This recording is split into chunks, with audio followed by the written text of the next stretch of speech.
안녕하세요. 김변스 행정법입니다.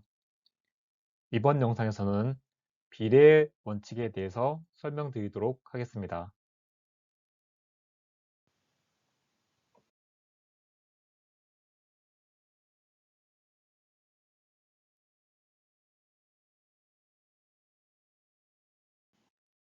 행정법을 조금 더 효과적으로 공부하고 싶으신 분들은 제가 쓴 교재인 이토록 친절한 행정법을 활용하시길 바랍니다. 종이책을 원하시는 분은 북크크라는 사이트를 이용하시면 되고, 전자책을 선호하시는 분은 크몽을 이용하면 되겠습니다. 교재에 대한 보다 상세한 설명은 동영상 아래 설명란의 링크를 참고하시길 바랍니다.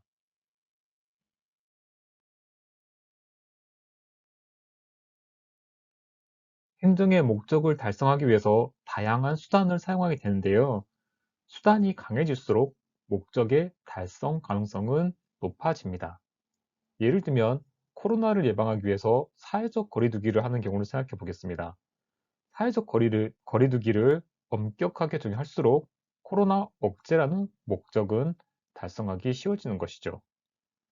즉, 행정 목적의 달성 가능성과 행정 수단의 강도 사이에는 비례 관계가 있다고 볼 수 있습니다.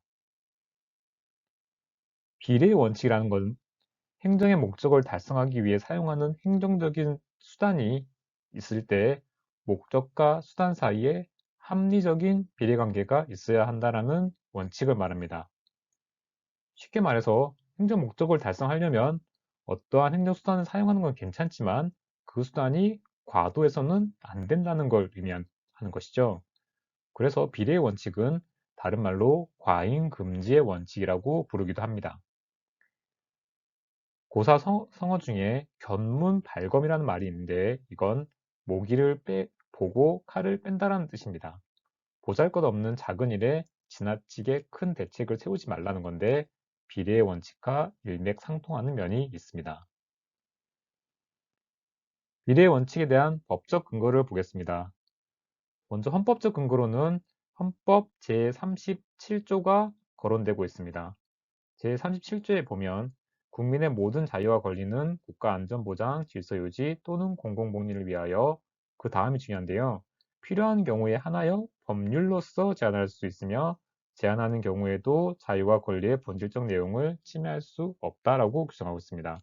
필요한 경우에만 제한할 수 있다라는 것이기 때문에 비례의 원칙과 같은 내용이죠. 개별법에도 근거가 있습니다. 예를 들면 경찰관 직무집행법 제1조에 보면 경찰관의 직권은 직무 수행에 필요한 최소 한도에서 행사되어야 된다라고 되어 있고요. 행정기본법 제10조에는 아예 비례 원칙이라는 조항이 있습니다. 그래서 행정 목적을 달성하는 데 유효하고 적절할 것, 필요한 최소 한도에 그칠 것, 행정작용으로 인한 국민의 이익 침해가 그 행정작용이 의도하는 공익보다 크지 않을 것, 이러한 요건을 갖추도록 규정하고 있죠. 적용 범위를 보겠습니다. 비례 원칙은 요건이 굉장히 단순합니다. 나중에 살펴볼 신뢰보호 원칙 같은 경우에는 여러 가지 요건을 갖춰야 적용되는데 반해서 비례 원칙은 그냥 수단이 과도하면 안 된다라는 것이기 때문에 매우 단순하고 그래서 비례 원칙은 적용되는 범위가 아주 넓습니다. 모든 국가 작용에 적용된다고 볼 수 있는데요. 행정 작용뿐만 아니라 입법 작용에도 적용되기 때문에 법을 만들 때도 비례의 원칙을 지켜야 합니다. 그리고 비례 원칙은 침해 행정이냐 급부 행정이냐 가리지 않고 전반적으로 적용되기 때문에 그 범위가 매우 넓다라는 걸 꼭 알아두시길 바라겠습니다.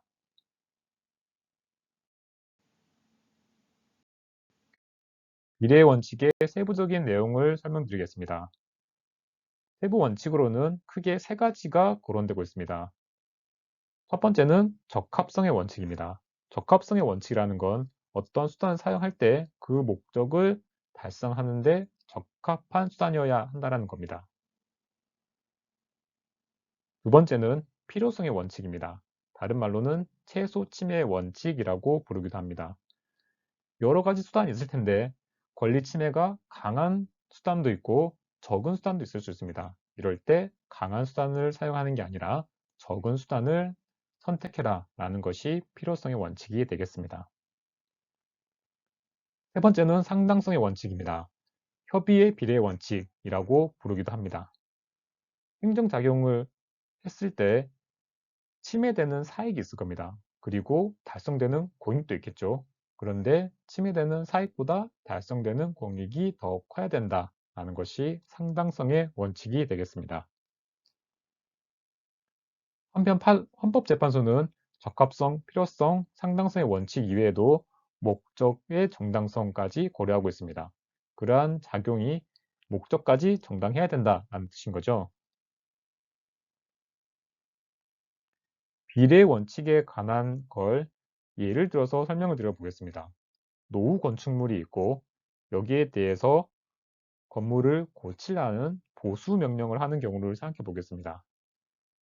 먼저 적합성의 원칙을 보면 보수 명령은 건물의 안정성을 확보하기 위한 적합한 수단이기 때문에 적합성의 원칙은 충족합니다.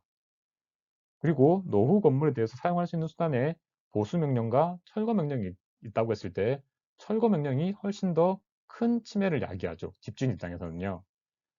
그런데 만약 보수 명령만으로도 충분한데 집을 아예 철거하라는 철거 명령을 내린다면 이러한 철거 명령은 필요성의 원칙에는 위반되게 됩니다. 권리 침해가 적은 수단인 보수 명령이라는 게 있는데 이게 아니라 침해가 더 큰 철거 명령을 내렸기 때문이죠. 그리고 보수 명령을 하면 집주인 입장에서는 수리 비용도 들고 수리하는 동안에 집을 쓰지 못하는 불편함도 겪을 수 있습니다. 이렇게 집주인이 겪는 불편과 건물의 안정성 확보라는 사익을 비교하는 게 상당성의 원칙이 되겠습니다. 이때 달성되는 공익이 더 크면 상당성의 원칙을 충족하는 것이고 침해되는 사익이 더 크면 상당성의 원칙 위반이 되는 것이죠. 비례 원칙의 세부 원칙들의 관계를 살펴볼 텐데요. 세부 원칙들 사이에는 단계적인 구조를 가지고 있다는 걸 알아두셔야 되겠습니다. 먼저 첫 번째 단계가 적합성의 원칙을 보는 겁니다. 적합성의 원칙을 충족하지 못하면 이러한 행정작용은 위헌 그리고 위법한 행정작용이 됩니다. 만약에 적합성의 원칙을 충족하게 되면 다음 단계인 필요성의 원칙 단계로 넘어가게 됩니다. 그래서 필요성 원칙을 충족하는지 여부를 판단해야 되는데 필요성 원칙을 충족하지 못하면 역시 위헌, 위법인 행정작용이 되죠. 필요성의 원칙까지 충족하면 마지막인 상당성의 원칙으로 넘어가게 됩니다. 상당성의 원칙을 충족하지 못하면 역시 위헌, 위법이고 충족하면 적법한 행정작용이 되는 것이죠. 적합성, 필요성, 상당성 이 세 가지 요건을 모두 충족해야 적법한 행정작용이라는 걸 알아두셔야 되겠습니다.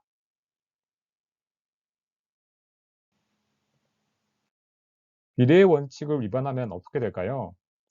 비례의 원칙을 위반한 행정작용은 법에 위반된 위법한 행정작용입니다. 또한 비례의 원칙은 헌법적인 원칙이기도 합니다. 그래서 비례의 원칙을 위반한 법률은 위헌이 되는 것이죠. 다른 말로는 비례의 원칙이 위헌 법률 심사의 기준이 된다라고 이렇게 설명할 수 있겠습니다.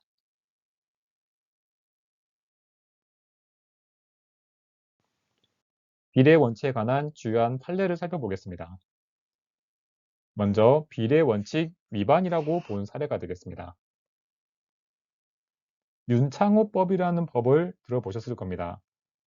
대학생으로 있던 윤창호 씨가 음주운전 차량에 치여 사망한 사건을 계기로 도로교통법이 강화됐습니다. 그 강화된 규정이 뭐냐면 제44조 제1항 또는 제2항, 이건 음주운전을 금지하는 조항입니다. 이걸 2회 이상 위반한 사람은 2년 이상 5년 이하의 징역에 처한다라는 것이 구도로교통법 제148조의 이 규정이었습니다. 그런데 이 법률이 헌법에 위반된 거 아니냐라는 논란이 있었습니다. 이 사건에서 헌법재판소는 이 규정이 헌법에 위반된다라고 판단했습니다. 음주운전을 한 사람은 강하게 처벌하는 게 왜 위헌이냐라고 의문을 품을 수 있는데요. 헌재가 주목했던 것은 위반 행위에 대해서 시간적 제한이 없다라는 것입니다. 그 과거의 도로교통법은 가중 요건이 되는 과거의 위반행위와 처벌 대상이 되는 재범 음주운전 규정 사이에 아무런 시간적 제한을 두지 않고 있었습니다. 그러니까 10년 전에 음주운전을 했던 20년 전에 음주운전을 했던 어쨌든 과거에 음주운전을 했으면 또다시 음주운전했을 때 가중처벌하는 것인데요. 과거의 범죄를 이유로 가중처벌을 할 수 있긴 하지만 아무런 시간적 제한을 두지 않는 건 너무 심한 거 아니냐. 형법과 형벌 사이에 비례성이 없다. 이렇게 결론을 내려서 해당 조항이 위헌이다 라고 판단을 내렸습니다.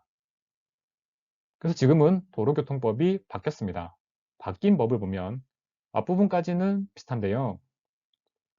제2항을 위반하여 벌금 이상의 형을 선고받고 이 부분이 새로 추가된 겁니다. 그 형이 확정된 날부터 10년 내에 다시 위반하면 처벌한다. 이런 내용입니다.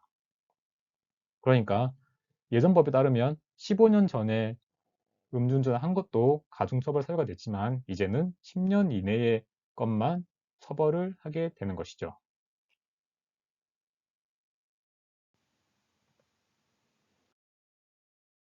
미래의 원칙 위반이라고 본 사례를 조금 더 살펴보겠습니다. 좀 과거의 판례인데요. 훈령에 위반해서 요정 출입을 하다가 적발된 경우에 파면 처분을 한 사례입니다. 이 사례에서 파면 처분보다 더 가벼운 징계 처분으로 목적을 달성할 수 있는데도 불구하고 파면 처분했기 때문에 비례의 원칙에 어긋난다고 본 사례가 있습니다. 두 번째는 청소년 유해 매체물로 결정된 사실을 모르고 만화를 대여한 도서 대여업자에게 700만 원의 과징금을 부과한 처분입니다. 이 사실을 몰랐는데 과징금 700만 원 내라고 하는 건 좀 과한 측면이 있다고 본 것이죠. 수감시설에 재소 중인 수용자는 미결 수용자와 기결 수용자가 있습니다. 미결 수용자는 아직 재판 결과가 확정되지 않은 상태에서 구금되어 있는 사람인데요. 이러한 미결 수용자에게 재소자용 의료를 입게 하는 것은 비례 원칙에 위반된다라고 봤습니다. 미결 수용자는 아직 형이 확정이 되지 않아서 원칙적으로는 유죄가 아니기 때문인 것이죠. 다음 판례는 경찰관이 가스통을 근접해서 발사하였고 그에 따라서 범인이 이 가스총을 눈에 맞아서 실명한 경우 국가 배상 책임이 인정된다고 본 판례가 있습니다. 다음으로 비례 원칙 위반이 아니라고 본 사례를 살펴보겠습니다. 수입 녹용을 살펴봤더니 해분 함량이 기준치를 0.5% 초과했다는 이유로 수입 녹용 전부를 폐기하라고 명령한 사건이 있었습니다. 업체 입장에서는 이게 너무 과하다라고 주장을 했지만 녹용은 사람의 건강에 직결된 그 식품 중에 하나이기 때문에 이러한 경우에는 전부 폐기하라고 하는 것이 가능하다고 봤습니다. 두 번째는 사법시험 과락제도입니다. 과거 사법시험에서는 전체적인 합격 커트라인을 넘어서더라도 특정 과목의 기준을 충족하지 못하면 꽈락을 시키는 제도가 있었습니다. 이것도 좀 불합리한 거 아니냐라는 주장이 있었는데 법원은 이러한 과락제도가 문제가 없다라고 판단했습니다. 법조인이라는 것은 어떤 특정한 분야만 잘 알아서야 될 게 아니고 여러 분야의 골고루 지식을 가지고 있어야 하기 때문에 과락제도가 필요하다라고 본 것이죠.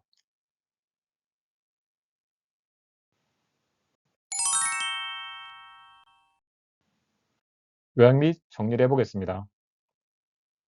비례 원칙이라는 것은 행정기관이 정당한 목적을 가지고 있다고 하더라도 과도한 수단을 써서는 안 된다라는 원칙이 되겠습니다.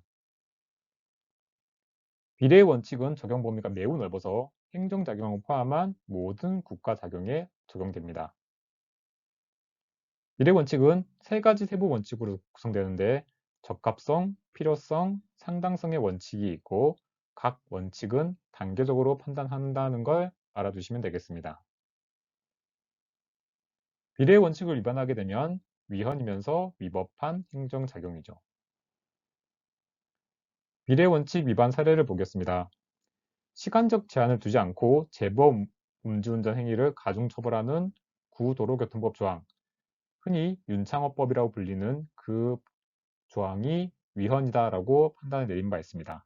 그리고 청소년 유해 매체물 대여 도서업자에게 700만 원의 가징금을 부과한 사례, 미결 수용자에게 재소자용 의료를 입기한 행위, 이런 것들이 비례 원칙에 위반된다라고 판단하였습니다. 끝까지 시청해주셔서 감사합니다.